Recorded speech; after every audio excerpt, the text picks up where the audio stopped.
Terima kasih Bapa, kuasai ruangan ini, kuasai setiap hati kami untuk kebenaran firman Tuhan. Terima kasih Bapa, pujilah namamu Bapa, kekal untuk selama-lamanya. Haleluya. Semua yang percaya boleh bersama-sama katakan amin. Shalom Bapak Ibu Saudara yang dikasih Tuhan. Puji Tuhan, satu sukacita bagi kita semua. Hari ini kita boleh berkumpul kembali di rumah keluarga kita di tempat ini. Bukan satu kebetulan, tapi kita percaya semua karena kasih setia Tuhan, semua karena kebaikan Tuhan, semua karena cinta yang begitu besar yang Tuhan nyatakan di dalam kehidupan kita pribadi lepas pribadi. Kita akan belajar untuk merenungkan kebenaran firman Tuhan.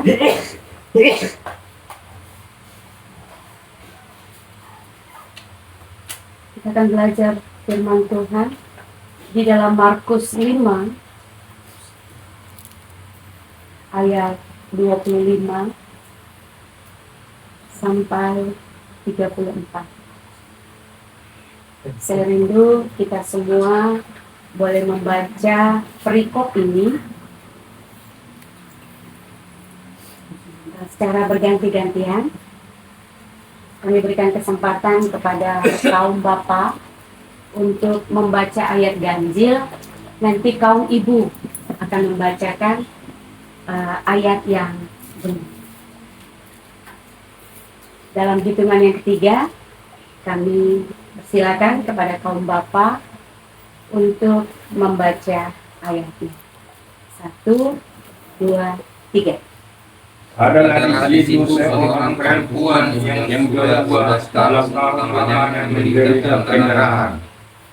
Ia telah berulang-ulang diobati dengan berbagai bibit, sehingga darahnya sisanya semua yang ada padanya, namun sama sekali tidak ada faedahnya, malah sebaliknya keadaannya makin memburuk. Ia sudah mendengar berita-berita tentang Yesus, maka di tengah-tengah orang banyak itu, ia mendekati Yesus dari belakang dan menjamah jubahnya. Sebab katanya, asal ku jamah saja jubahnya, aku akan sembuh. Seketika itu juga berhentilah pendarahannya dan ia merasa bahwa badannya sudah sembuh dari penyakitnya. Pada waktu itu juga Yesus mengetahui bahwa ada tenaga yang keluar dari dirinya, lalu ia berpaling di tengah rumahnya dan bertanya, siapa yang menjamah jubahku? Murid-muridnya menjawab, engkau melihat bagaimana orang-orang ini berdesak-desakan dekatmu, dan engkau bertanya, siapa yang menjamah aku? Lalu ia memandang sekelilingnya untuk melihat siapa yang telah melakukan hal itu.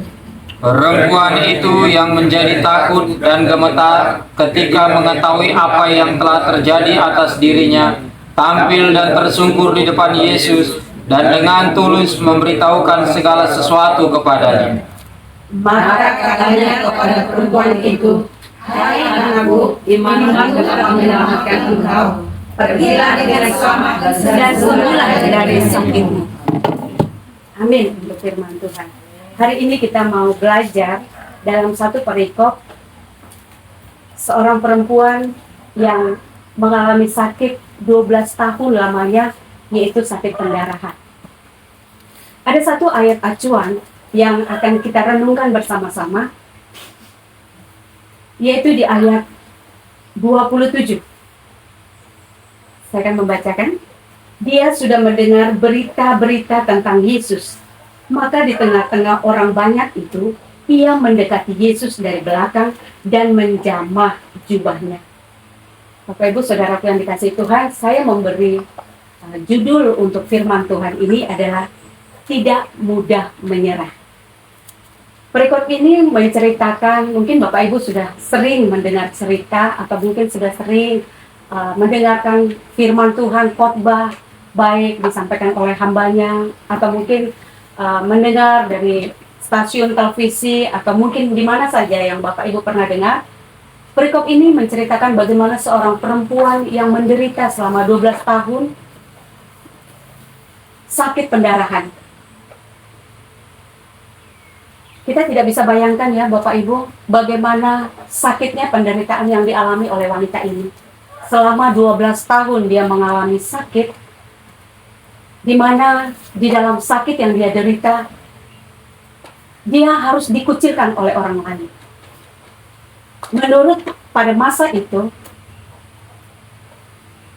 seseorang wanita yang mengalami penyakit pendarahan, dia akan dikucilkan. Bahkan tidak dianggap sebagai masyarakat atau orang yang layak untuk ada di masyarakat tersebut. Mengapa? Karena penyakit ini adalah penyakit yang sangat menajiskan, yang tidak layak untuk berada di tengah-tengah masyarakat. Ada satu hal yang menarik dari wanita yang mengalami penyakit pendarahan ini, yaitu perempuan ini tidak menyerah dengan keadaannya. Tetap percaya ada harapan untuk sembuh. Kenapa saya katakan seperti itu? Karena di ayat 27 dikatakan, dia sudah mendengar berita-berita tentang Yesus. Berarti perempuan yang sakit menderita selama 12 tahun ini, selama 12 tahun, penderitaan yang dia alami, berarti dia sebelumnya atau sesudahnya dia sudah mendengar tentang kabar Tuhan Yesus. Bagaimana perbuatan-perbuatan yang ajaib yang Tuhan kerjakan dalam orang-orang yang bertemu dengan Tuhan Yesus. Bagaimana Tuhan Yesus melakukan mujizat.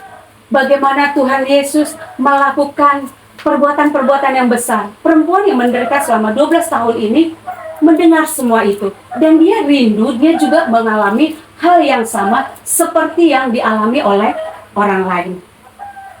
Jadi yang menarik di sini adalah dia tidak menyerah. Dia percaya dia akan mengalami kesembuhan. Perempuan ini memiliki semangat yang tidak mudah menyerah. Apa yang menyebabkan perempuan ini tidak mudah menyerah? Yang pertama, pelajari, saya renungkan. Ada usaha untuk dia mendapatkan kesembuhan. Di dalam ayat 26,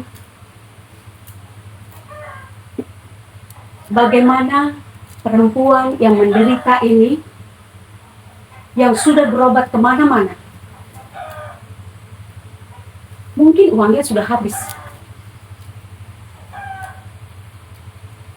Dia berobat ke semua tabib, hartanya habis karena dia berobat ke semua tempat, tetapi tidak ada satupun yang dapat memberikan kesembuhan buat dia. Malah sebaliknya Bapak Ibu, keadaannya semakin tambah parah. Keadaannya tidak semakin baik, tetapi menjadi lebih buruk. Jadi apa yang membuat dia tidak mudah menyerah? Yang pertama, ada usaha untuk sembuh. Dia pergi ke tabib, tapi tidak menghasilkan sesuatu atau tidak memberikan kesembuhan, malah hartanya ludes, habis. Tapi di ayat 27 dia mendengar, ya, kalau Tuhan Yesus itu bisa menyembuhkan, bisa memberikan mujizat bagi setiap orang yang percaya. Kalau yang pertama tadi dia berusaha untuk sembuh, pergi ke tabib, nggak sembuh. Mendengar ada Tuhan Yesus, dia berusaha untuk mendekati Tuhan Yesus. Nah yang kedua, memiliki iman yang menggerakkan kuasa Tuhan. Ketika dia mendengar bahwa Tuhan Yesus akan melewati kota, tempat di mana perempuan ini tinggal, dia berusaha mendekati. Menurut Bapak Ibu, ketika dia mendekati Tuhan Yesus, bisa nggak dia mendekati Tuhan Yesus itu sendiri? Bisa nggak? Di antara kerumunan orang banyak, bisa nggak? Perempuan ini najis loh. Dia nggak bisa seperti kita orang normal yang bisa berbaur dengan semua orang. Perempuan ini dikucilkan. Bisa nggak dia berbaur dengan masyarakat di tempat itu pada saat itu? Tidak bisa, ya. Jadi dia tidak bisa bergabung, dia tidak bisa berbaur dengan masyarakat yang ada di situ. Jadi pada saat itu waktu Tuhan Yesus melewati kota itu, di situ banyak orang. Jadi orang semua ramai ingin melihat apa yang ingin Tuhan Yesus kerjakan. Jadi begitu perempuan yang menderita selama 12 tahun ini yang mengalami sakit pendarahan, begitu dia dekat, dia nggak bisa ngomong apa-apa, dia nggak bisa berkata apa-apa. Bahkan untuk berteriak, Tuhan Yesus tolong sembuhkan aku, nggak bisa, karena dia perempuan yang najis, yang tidak layak untuk ada di tengah-tengah masyarakat. Tetapi ayat 28, dengan iman asal kujamah saja jubah Yesus, maka aku sembuh. Bagaimana dengan kita? Kita nggak bisa mau jamah Tuhan Yesus. Bahkan untuk menyentuh jubahnya aja kita nggak bisa. Tetapi setiap firman Tuhan yang kita dengar, setiap firman Tuhan yang kita dengar di dalam kehidupan kita, itulah yang akan memberikan kesembuhan bagi setiap kita. Amin Bapak Ibu. Di dalam Roma 10 ayat 17, dan ayat ini sangat sering kita dengar. Dan biarlah ayat ini boleh semakin menguatkan kita, karena iman timbul dari pendengaran, dan pendengaran oleh firman Tuhan. Jadi setiap firman Tuhan yang kita dengar, setiap firman Tuhan yang kita baca melalui setiap ayat-ayat yang kita baca di dalam Alkitab. Maka mungkin di dalam Alkitab Bapak Ibu ya, Android, itulah yang akan menyembuhkan kita. Itulah yang akan menguatkan kita. Itulah yang akan menjadi kekuatan di dalam setiap kehidupan kita. Seperti perempuan ini, dia tidak bisa memanggil Tuhan Yesus. Kalau kita, pada saat kita berdoa, kita bisa manggil nggak? Bisa. Tapi perempuan ini nggak bisa. Bahkan untuk berteriak aja memanggil mungkin dia akan dimarahi oleh murid-murid Tuhan Yesus. Pasti akan dimarahi. Bahkan mungkin dia akan diusir karena dia tidak layak. Dia perempuan najis. Kita bisa berteriak, Bapak Ibu. Kita bisa panggil Tuhan, tolong berikan kesembuhan buat aku. Walaupun belum waktunya, tapi Tuhan tahu waktu yang terbaik yang akan Tuhan kerjakan dalam kehidupan kita. Jadi iman perempuan ini yang menarik kuasa Yesus sehingga terjadi kesembuhan. Amin. Karena kuasa firman yang didengar oleh perempuan yang menderita selama 12 tahun ini, dia mengalami kesembuhan. Sebenarnya kalau kita pakai hati kita, bukan karena bajunya Tuhan Yesus ya, tapi karena iman perempuan itu, maka kuasa Tuhan dinyatakan bagi perempuan itu. Saya renungkan, sungguh besar kuasa Tuhan. Dimanapun kita berada, pada saat kapanpun, kita bisa memanggil dia. Tidak seperti wanita ini. Dia tidak bisa memanggil. Dia hanya bisa menyentuh jubahnya Tuhan Yesus. Dan dengan imannya, maka kesembuhan itu terjadi. Bapak Ibu Saudaraku yang dikasihi Tuhan, jadi apapun kondisi kita, seberat apapun yang kita hadapi di dalam menjalani hari-hari hidup kita, jangan menyerah. Jangan putus asa. Jangan kehilangan harapan. Mari tetap terus semangat di dalam Tuhan.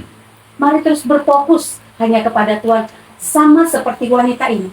12 tahun dia menunggu Tuhan Yesus untuk melewati kota, tempat di mana dia tinggal. Walaupun dia mungkin harus dimarahi oleh murid-murid, bahkan masyarakat yang ada di situ, tapi dia tetap bersemangat. Dia tetap mengimani bahwa dia pasti akan mengalami kesembuhan. Fokus hanya kepada Tuhan Yesus. Amin. Amin. Kondisi fisik boleh lemah, Badan boleh tidak kuat, tetapi tidak menghalangi kita untuk terus maju dan melangkah di dalam Tuhan.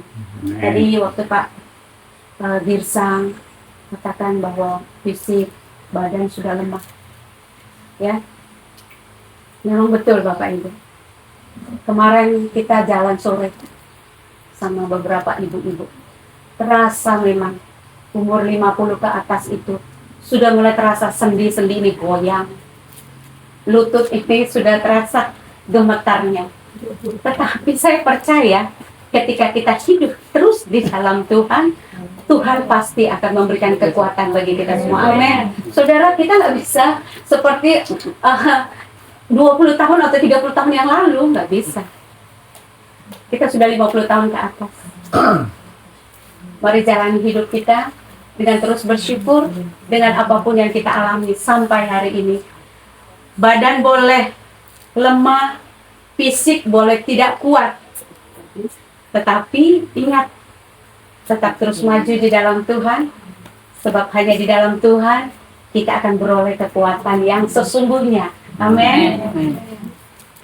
Jangan berhenti untuk berharap, jangan berhenti untuk percaya, jangan pernah berhenti untuk kehilangan iman pengharapan kita di dalam Tuhan. Tetaplah hanya berfokus kepada Tuhan Allah yang memberikan segalanya dalam hidup kita. Dan lihatlah bagaimana cara Tuhan bertindak, bagaimana cara Tuhan akan memulihkan keadaan kita. Amin. Sama seperti wanita yang 12 tahun yang menderita pendarahan. Dia mengimani, dia percaya bahwa hanya Tuhan Yesus yang sanggup memberikan kesembuhan baginya. Dia menanti selama 12 tahun. Kita, biarlah di dalam penantian kita untuk waktu yang sudah Tuhan tetapkan bagi kita, kita mau tetap terus bergiat, kita boleh tetap terus semangat untuk melakukan apa yang boleh kita lakukan di dalam setiap kegiatan kita, pekerjaan kita, untuk kita lebih lagi bersemangat hanya di dalam Tuhan.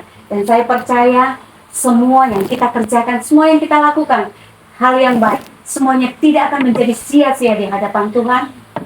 Karena setiap yang kita usahakan, setiap yang kita kerjakan, setiap apapun yang kita lakukan, ada upah yang Tuhan sediakan.